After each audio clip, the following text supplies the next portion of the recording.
Broadcasting from the business capital of the world, this is the Podcast Business News Network.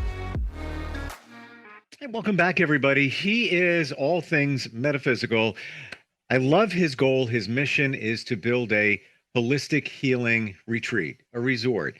And in doing that, he sells a lot of great products that are metaphysically connected, energy connected at chakrawonders.com. And we're going to talk about something called shadow work that comes under the umbrella of all of that. And he's back with us again, Dexter Morton on the program. Dexter, welcome. How you doing today? Doing wonderful today, as always. So grateful and blessed to be here. I'm excited to get into this topic. It's a lot of fun for me. It's kind of funny to Yeah, say. I've heard the term shadow work before. I'm honestly not even sure exactly what it is. And I thought, when it comes to energy healing, metaphysical type stuff, I'm kind of in my wheelhouse, but I'm not sure. So please enlighten us. Yeah, for sure. So what shadow work is on the surface level, it's just basically going into yourself and looking at those aspects of your personality that you really don't pay that much attention to. And what we mean by that are like those nuances or the way that we respond to particular situations that almost feel as if it's automatic, and then you go back later, like, why did I respond that way? Or why did I not respond in a certain way? You know, and the reason that it's called shadow work is it's actually coined by Carl Jung, one of the older psychologists. He actually brought that to the Western world. And the reason he calls it the shadow is because the way that he looked at it is, imagine when you're outside and the sun is like casting down on you, and it literally has a shadow. Your shadows can be in any angle, it can be in front of you, behind you, to the left or right, depending on the angle of the sun. Your shadow is there, but you pay no attention to it. Regardless of how much attention you pay to it, it's going to be there. And at certain times, your shadow can be larger than others. So that shadow encompasses just different aspects of yourself that you might not even be aware that you are expressing throughout your day-to-day life. How do you identify who you are in that regard? For sure. So there are different things you can do for shadow work. One of the big ways that you can do it is journaling. We actually do have a journal on our website, which is a shadow work journal. I do have a copy of it right here. Yay! Oh, look at it. It's Yeah, specifically designed for that. How cool. it is Okay. specifically designed for that. It has some pretty deep and hard-hitting questions in there. I will say that the people who have gone through this particular shadow work journal, they were pretty surprised at some of the questions and how deep it allowed you to go into yourself. So a lot of the questions talk about or address things that happened in your childhood. For instance, Hmm. do you can you recall a moment in time where your parents perhaps got into an argument over something? How did your parents respond in that argument when they were conversing with each other? Now take that idea and how they reacted in that conversation and look at your own life as an adult. And do you respond in conversations or arguments whatsoever the same way that your parents did? Because the way that you react is a direct relation to how you saw the adults reacting in your childhood. And one of the right. I'm completely on board with you. And this all lies in also your subconscious, where those things that you were exposed to are planted in in your subconscious, and then that kind of pilots you later in life. And I love how this addresses it. So, and I want to continue here, but I want to confirm that in the journal, does it ask you those questions? It does ask those type of questions. They're Wow. all very hard-hitting questions. I believe there are 50 questions that I wrote in there, Wow. and there's you get about a page and a half per each to write. I did have someone make a comment saying that they're writing so much they just ran out of space. So Which is a good thing. right, which is a good thing. And so one of the things I did was I was like, okay, well, I created a downloadable version so that way you can print it off and you can just go through on the website. There actually is a free version as well. So the free version just gives you a couple of questions. If you want to get interested, just dive into it.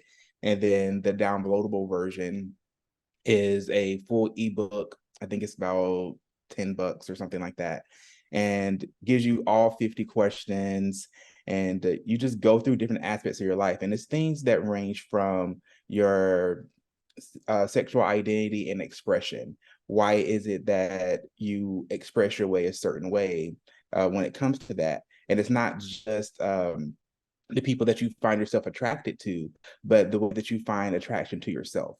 And some of that comes through with the Oedipus complex. Have you ever heard that, or Oedipus complex? And so how some people find characteristics in their partners that they found in their parents, and the aspects of love and adornment that they were looking from their parents that they never got. That's oftentimes what you get in the partner that you choose. And it can go both ways, because if you got an abusive parent who grew up in an abusive household, a lot of times you still go back to those abusive relationships and don't particularly know why. And once you identify that and identify why you're in these patterns, you can start to break the pattern. You can start to break that cycle. It's like having a therapist for $10. It is. And it's funny. I was talking to someone about it, and I want to be really clear. I was like, I'm not a therapist or anything like that, but I would always say to an individual, please go to therapy if you feel like that's something that you need to do. A lot of times you can't sit there by yourself. It might be difficult for you to sit there and be asked these hard-hitting questions. Not a lot of people can be that honest and open with themselves, or it might not be safe for some, depending on your current mental state.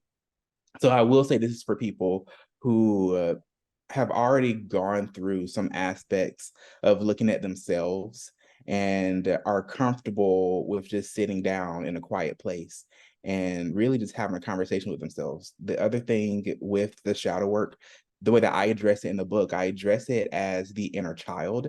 So if you actually look it up from a psychological perspective and you go talk to a psychologist, they'll call it the inner child, and it's inner child work. And I don't look at the shadow as anything dark, negative, or bad, because it's not. It's just an aspect of yourself that kind of got hidden, that got covered. So look at it from the perspective of you are an adult, and as an adult, you are that adult that the child you were in your youth needed. Be the adult that you needed for that child, and go back and talk to this child. You're asking the question to your child self, but answering them as the adult version of yourself. And you're also not judging, because you wouldn't judge a child. You wouldn't get angry at the child. You just want to listen. You want to help. You want to heal this child. Fantastic. And really, what you're doing here and why this is how I always know it's a great idea when I've never seen it before. And what we're talking about here is I experienced that with hypnotherapy, where I went back to my childhood. Not that it was bad, but I know there's things there I call connecting the dots, where I can connect from there to now. And I told and this is earlier, well, this was last year, but I told the hypnotherapist, take me back to my childhood. Know where I'm going? Let's go there. And I confronted myself as a child and reassured myself, like I was looking in the hypnotherapy session with my eyes closed, I was looking at myself, adult to now myself as a child, reassuring myself of certain things. I'll always be there for myself. Um, and now I get why it's called the inner child, because most of the stuff that you're dealing with started back then. And that also lays in with the term reparent yourself. So Right. maybe not to take anything away from our parents, but they did the best they could with what they had. And then prior to that, that generation before that, that's how they learned. Good or bad, good or bad. So now you have to take charge and then reparent yourself. And you can do it as an adult, but yeah, this makes you think, because you're going back decades. You got to think back, take some Sure. real soul searching, meditative time, if you will, to remember those episodes and things from your childhood. So for you, Dexter, did it come clear to you as you were thinking back to when you were a kid? Oh, yes, for sure. I actually had a wonderful opportunity many years ago. I was about 21, 22-ish at the time. And my dad and we had a really great relationship when I was a kid. And I don't know what happened in my teenage years, but teenagers. So the angsty teen years. And we just kind of fell apart. So one day when I was in the service, my dad calls me and he's like, I want to talk. And I was like, okay, sure. He came to visit, and we spent a week traveling up and down the coast of California, having a conversation about life and about everything. And I got the opportunity to really actually be angry, to say, this is why I was so mad at you for all those years. And but I wasn't angry in the moment. And I was just telling him that, I feel like certain things were unfair, so on and so forth.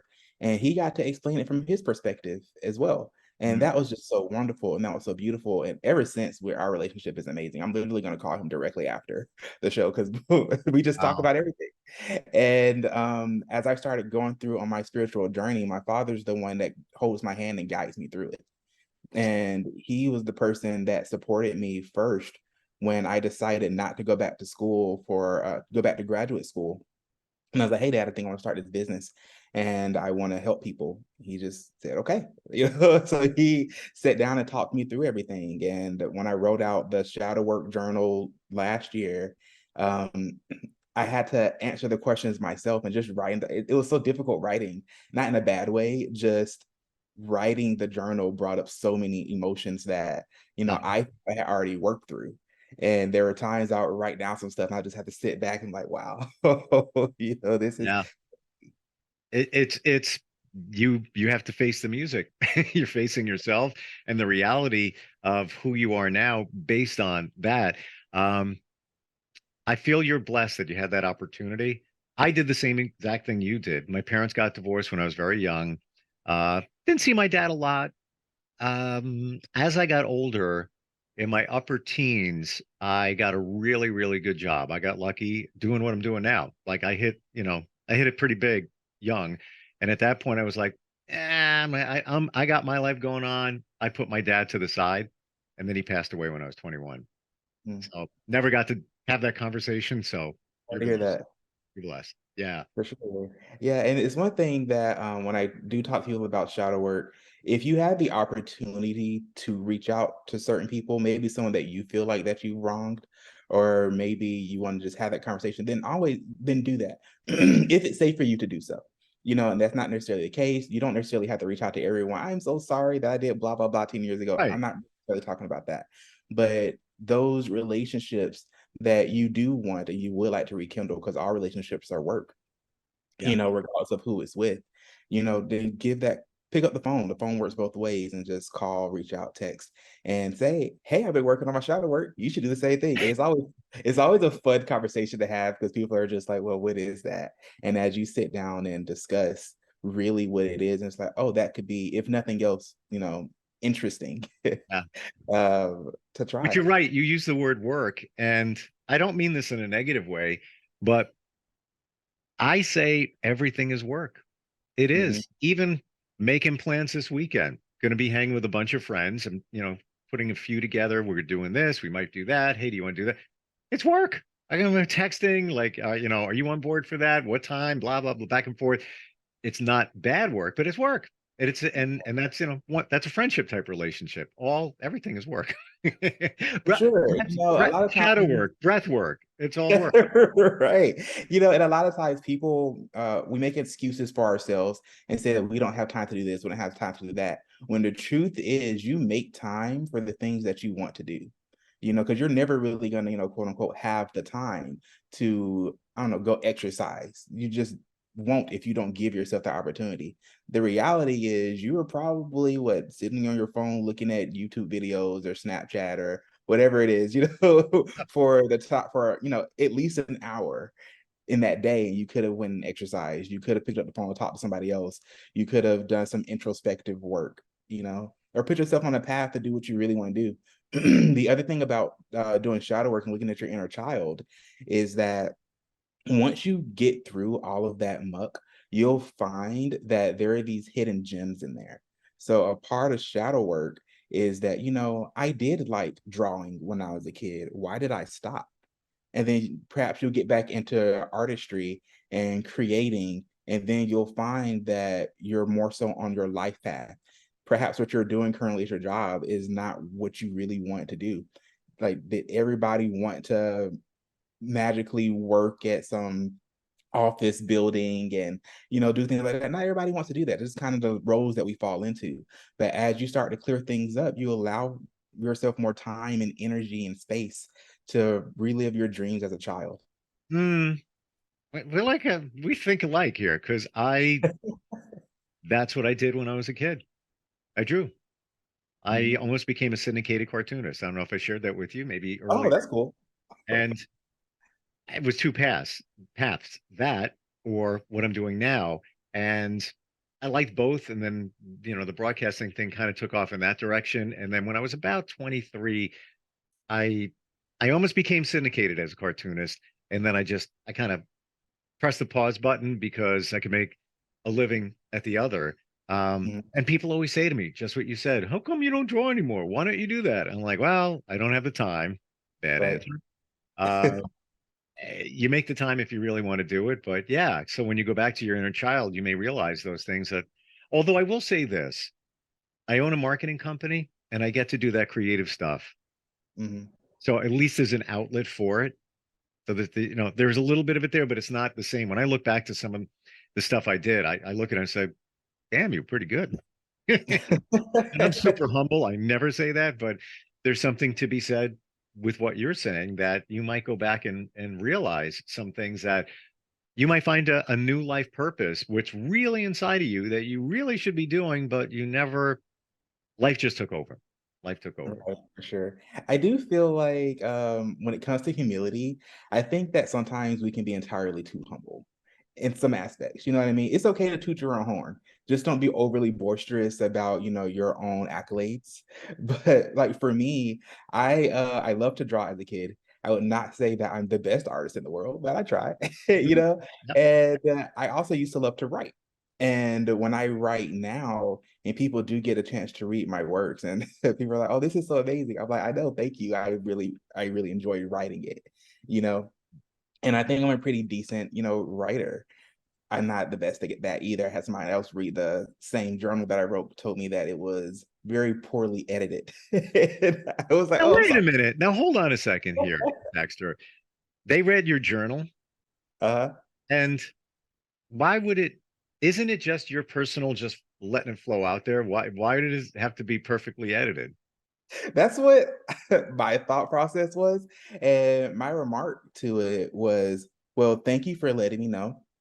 But that was an expression of my inner child, and that was the way that it kind of came out, and I was like, "I'm sorry if it was difficult to, read for whatever Hmm. reason." And we ended up getting into, I ended up diverting, honestly, and I ended up going more into, well, what were your favorite aspects of the journal, and then which were your worst, and what can we work on in the journal itself? I'm always taking feedback, and I love criticism because I try not to I love constructive criticism, I should say. But, I take all remarks with, a grain of salt. There's probably some editing that I could learn and that I could do and that I could work at and be better with?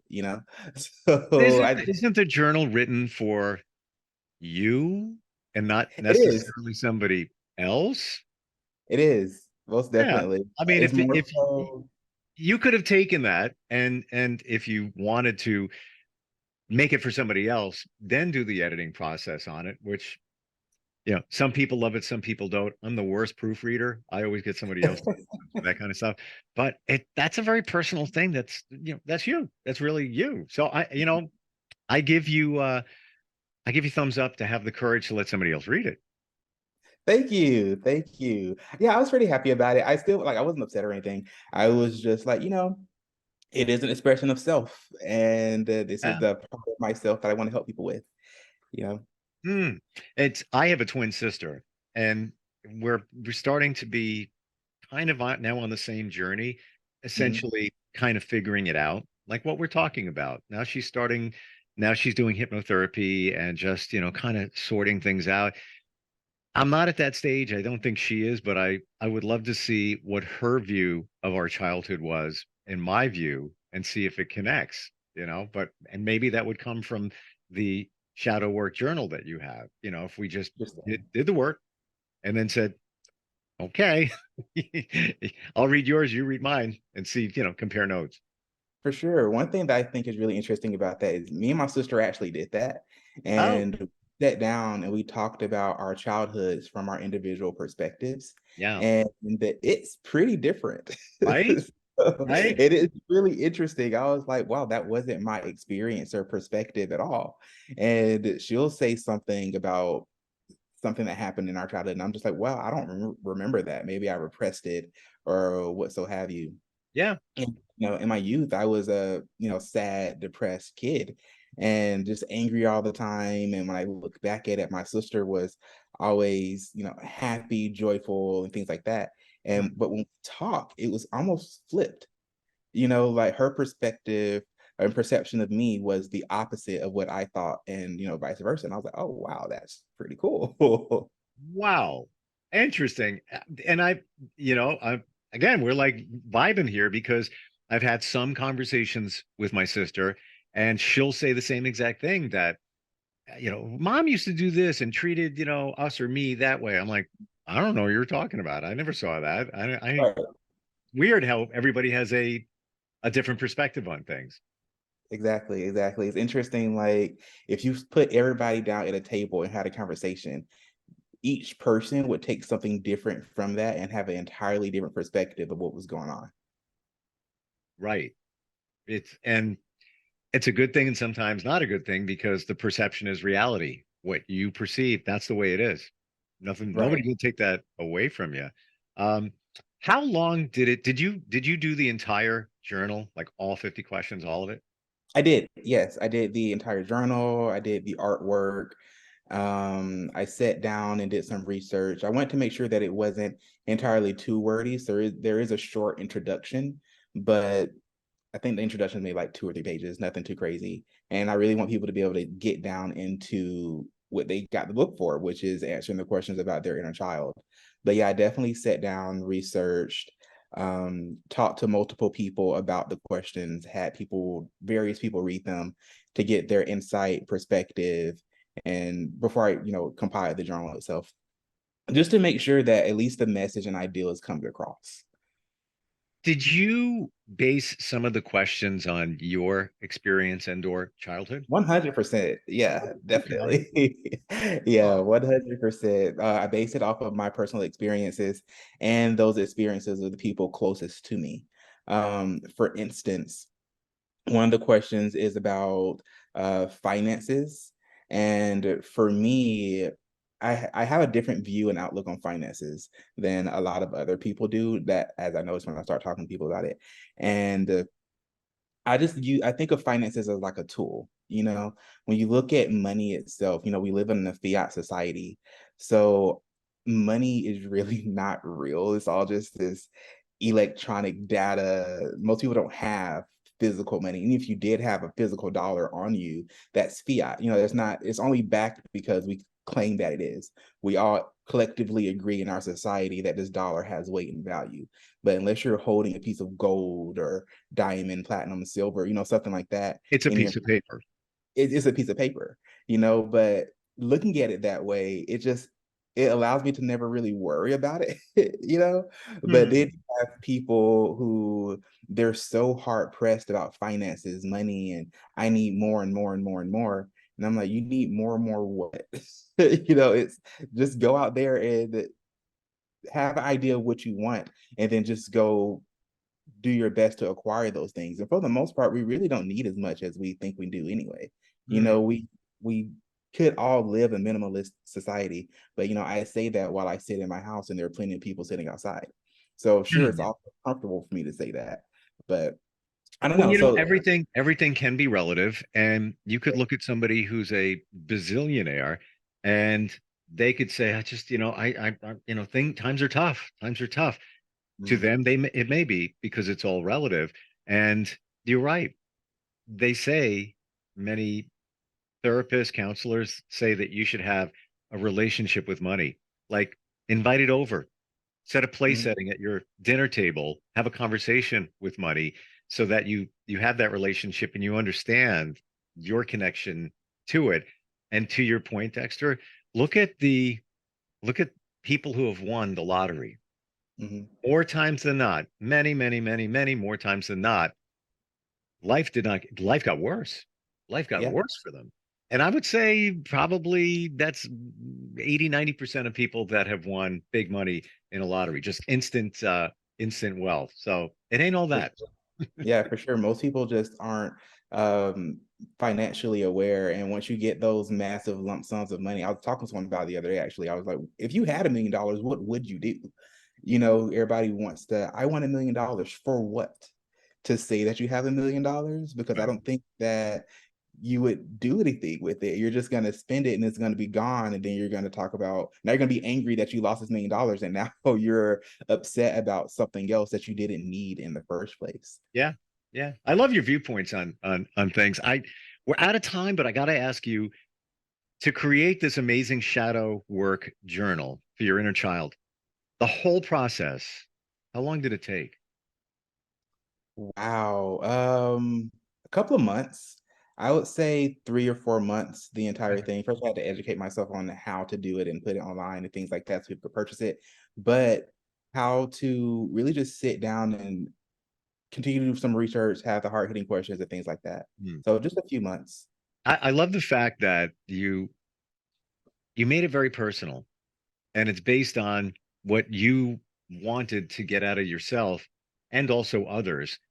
We could just somebody could just Google shadow work and come up with the questions. Oh, there's a good one. Use that one. No, I'm not going to use that one. You thought about it. You thought about how it applied to your childhood and how it could impact people moving forward in their lives. So, congrats on that. Super cool. Yeah. Sure, thank you. I appreciate it. And I'm on your website. So where would I find that if I wanted to buy? Would that be under books? I would assume. 100 books. Yes. Ah, there it is. Wow. Whoa. And I see so this one here for the download, if you purchase it, you get I would assume maybe a download link after you purchase. Yes. So when you purchase it, it sends you put in your email and it sends you a downloadable link to your email. Fantastic. I'm going to spread the word. And I love, I love the price of it. For sure. Yeah. Thank you. I want it to be affordable. You know, I'm not trying to No, no, gouge. not just the affordability. Oh. 1111. Oh, yes. 1111, where make a dream. And Yes. that dream, dare I say, could come true once you shed some light on your inner child and kind of figure it all out so you can move forward to make that 1111 dream come true. Wow. For sure. I truly hope it helps people. This is what I'm here for. I really want to help as many people as possible. People get this as a gift for people. Oh, I have. I have a bunch of physical ones. I just hand them out to people. I'm like, here, Yeah. just take it. Yeah. Is it possible to get the physical version of it? There is a hard copy available. Um, I decided to do more downloadable versions because I think that's more accessible for a lot of people. But there is a hard copy version that you can go through. On the purchase side, there's a drop down menu. You can click the hardcover. Yeah, there you go. All right, cool. And if you did the ebook, could you, I don't know how many pages are in here, but could you print it out? Yes, 100%. Yeah. You can All print right. it out, give it to your friend. Wow. Such good stuff and so important. Chakrawonders.com is the website. Chakrawonders.com. And it's all part of your mission to build a holistic healing resort someday. And wow, you're fantastic. Love talking with you, Dexter. I Uh, love being here. yeah, and every day we get together, it just goes deeper into, your insight on all of this. And again, you could spend years with a therapist. You could spend, countless dollars with hypnotherapy. Not saying it's a bad thing, but at the same time, the answers are in the book. You have the answers. We all have the answers within us, but you got to just put it down on paper, type it, whatever it is, so you can kind of figure it out. Uh, 100%. Thanks a lot, Dexter. I appreciate you. Thanks for being here. Are you looking for even more of the podcasts and hosts that you love? The Podcast Business News Network is proud to announce that you now have even more ways to listen live. Check out the MyTuner Radio, online radio box, and Simple Radio apps on iOS and Android, or find us online. Search for Business News Network on mytuner-radio.com or search Podcast Business News Network on streama.com and onlineradiobox.com/US. Take your podcast on the go and don't miss a minute of the action.